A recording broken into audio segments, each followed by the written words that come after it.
Good morning, Ma'am Yernes. Good morning, classmates. My topic is all about the rewards and public personnel and administration presented by Lipitan Paul B. Objectives of the topic: reward management deals with processes, policies, and strategies which are required to guarantee that the contribution of employees to the business recognized by all means. Dito po nagkakaroon po ng recognize yung company po sa mga lahat ng empleyado sa mga ginagawa nilang contribution sa kanilang mga trabaho. Next, objective of reward management is to reward employee fairly, equitably, and consistently in correlation to the value of this individual to organization. Sa isang organization po, pinapahalagan po nila lahat po ng mga empleyado kung saan po nagkakaroon po ng pagbibigay ng reward para po sa effort na binibigay ng mga employee. Next, reward system exists in order to motivate employees to work towards achieving goals which are set by entities. Reward management is not only concerned with pay and employee benefits, it is equally concerned with non-financial rewards such as recognition, training, development, and increased job responsible. Sa isang reward management po sa isang organization o isang company, nagbibigay po sila ng motivation kung saan po nagbibigay sila ng mga rewards sa pamamagitan po nagbibigay ng pagtaas ng sahod, tsaka pagbibigay ng benefits. Sa pamamagitan po yun ay nagkakaroon po ng recognition po sa lahat po ng effort ng ginagawa ng employee sa kanilang trabaho. Definition of reward management is concerned with the formulation and implementation of strategies and policies that aim to reward people fairly, equitably, and consistently in accordance with their value to the organization. It involves the analysis and effective control of employee remuneration. It covers salary and all benefits. Reward management assesses the nature and extent of rewards and manner which are delivered. Is popular management was developed on the basis of psychology's behavioral research. Psychologists started studying behavior in the early 90s. One of the first psychologists to study behavior was Sigmund Freud, and his work was called the psychoanalytic theory.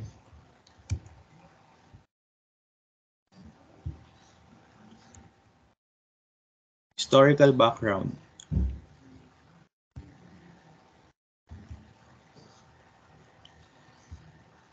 Reward management is a popular management topic. Reward management was developed on the basis of psychologists' behavioral research. Psychologists started studying behavior in the early 90s. One of the first psychologists to study behavior was Sigmund Freud, and his work was called the psychoanalytic theory. Many other behavioral psychologists improved and added on to work with improvements in behavioral research and theories. Psychologists started looking at how people reacted to rewards and what motivated them to what they are doing. And as a result, these psychologists started creating motivational theories, which is very closely affiliated with reward management. Sa historical background po, nag-start nga po yung theory na po na pagkakaroon po ng reward sa isang mga organization o isang management sa nung early 90s. Napag-aralan po dito na kagaya po natin sa kahit anong bagay po. Natural naman po sa ating mga tao na kapag binibigyan po tayo ng bagay ng ibang tao ay nagkakaroon po tayo ng kakaibang pakiramdam o feeling. Kaya kagaya rin po ito na sa isang organization o isang management ay mas maayos po yung takbo mas magiging maayos yung flow ng isang trabaho kapag may nakikita po tayong reward.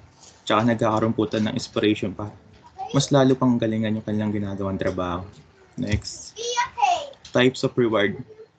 Intrinsic rewards, concrete rewards that employees receive. Bonus, salary raise, gift, and promotion, other than real rewards. Sa intrinsic rewards, dito po yung nagkakaroon po ng pagbibigay sa mga employee ng bonus. Kapag example po dito kapag pag Christmas, magkakaroon po ng Christmas bonus na binibigay sa mga employee. Third, salary raise, pagtataas po sa sahod ng isang empleyado kapag nakikita po natin na maganda po yung kanyang performance kaya nagkakaroon po ng increasing sa sahod. Third, gift and promotion and other tangibles. Pagbibigay po ng mga material na bagay sa mga empleyado, pag-appreciate sa kanilang ginagawang trabaho sa isang organization.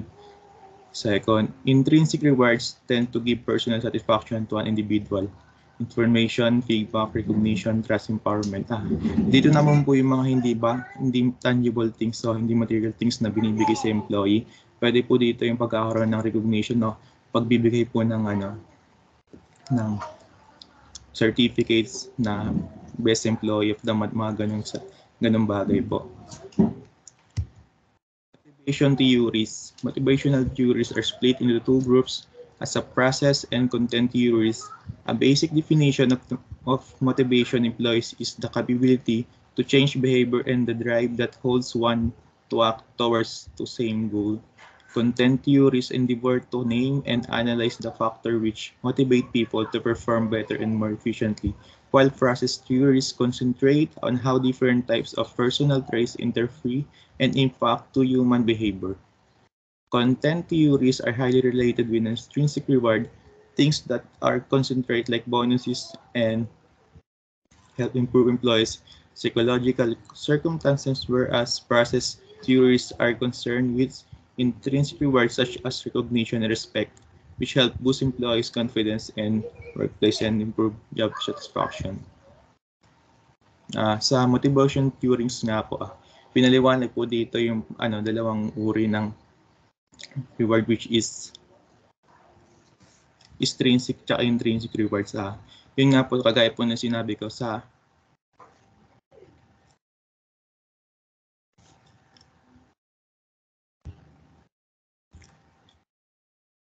in extrinsic reward, dito po yung mga material things na binibigay sa isang employee kapag na-achieve niya yung satisfaction ng isang management kapag ginagawa niya na mabuti ang kanyang trabaho.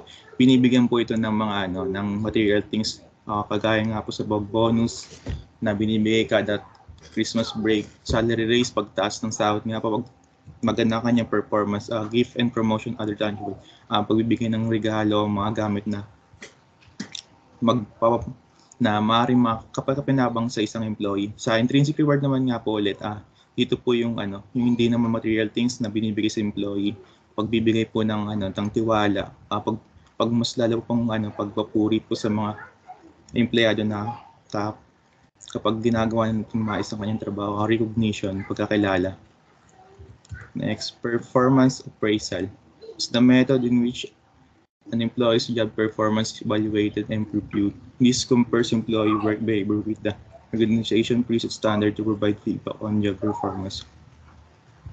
Ito po yung isang method kung saan po nagkakaroon ng evaluation, pagsusuri kung ano po yung performance ng isang empleyado, kung nami-meet niya ba yung standard na hinihingi ng isang organization, na isang management na kailangan niyang gawin. Kasi yun nga po yung kaya nga po siya nagtrabaho kung ma-meet niya yung kung anong na-achieve ng isang organization. Nagkakaroon po din dito po ng parang pagkasala about sa yung performance, kung maganda ba yung trabaho mo o hindi. Next, job evaluation. Job evaluation is closely related to the rewards management. It is important to understand and identify jobs' order to importance. Job evaluation is the process in which jobs are systematically assessed to one another within an organization in order to find the worth and value of the job. To ensure the principle of equal pay for equal work, sa job evaluation po,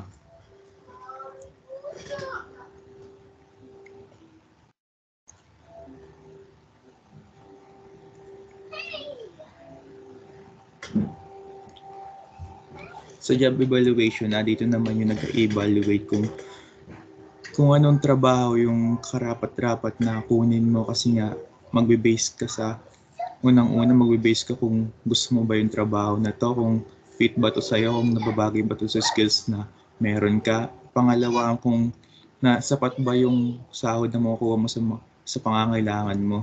Ngayon po yung job evaluation na ginagawa kung mag-i-stick ka sa trabaho na yun.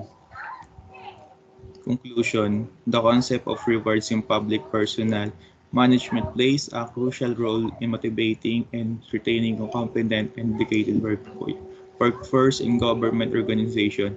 It is essential to recognize that rewards go beyond financial compensation and can encompass various elements, including recognition, career development opportunities, work-life balance.